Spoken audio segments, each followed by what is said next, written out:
Hello everyone, Dan KB with You Can Do Physiology More, and today is day 8 of hip mobility. So I've discussed angles. I'm actually going to go over the topic of angles a little more today because, okay, so we have your standard lunge stretch, okay? Standard lunge stretch, and as I said, once you work into it, come forward a little bit. Don't worry about taking your knees over your toes. Now, if you do have bad knees, over time it can strengthen, but you want to be very careful, okay?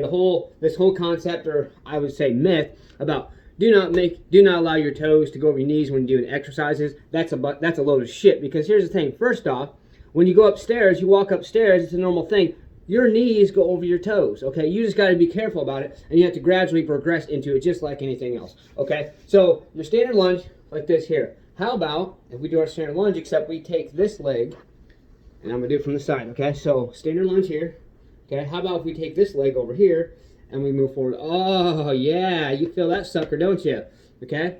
And then maybe even back a little bit like this. That's going to actually stretch more of your very hard target area of your hamstring. Okay? And then one more thing. Let's try going over a little bit this way. Don't feel a whole lot that way. Definitely feel more this way. Okay? And, of course, switch sides. So, all right, here. Boom. There you go. Lunge stretch. All right. Change the angle, bring the leg out here. Oh, I feel it right there. Definitely. And so the point is angles. You know, even changing the angle just a slight degree from, say, a 45-degree angle to a 50-degree angle or a 90-degree angle or so on and so forth. Changing those different angles makes a huge difference, okay? Even a slight angle as I just showed you. Now watch this, okay? We're going to go back into the lunge, okay? But instead of going way out here, all right, we're just going to slightly change the angle and bring it right here. Now go.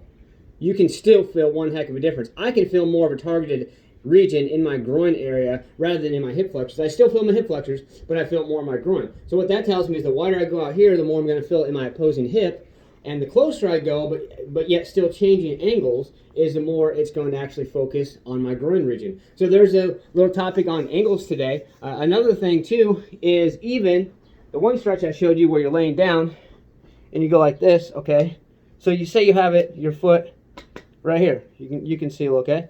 Well, how about we move it down more, okay? So when my foot, see it right there? It was up here, now it's down here. Let's see if we feel a difference. Okay, yeah. But I feel more of a difference in my groin region around my hips. So what that tells me is the higher up I go, the more I'm going to feel my hip region, right?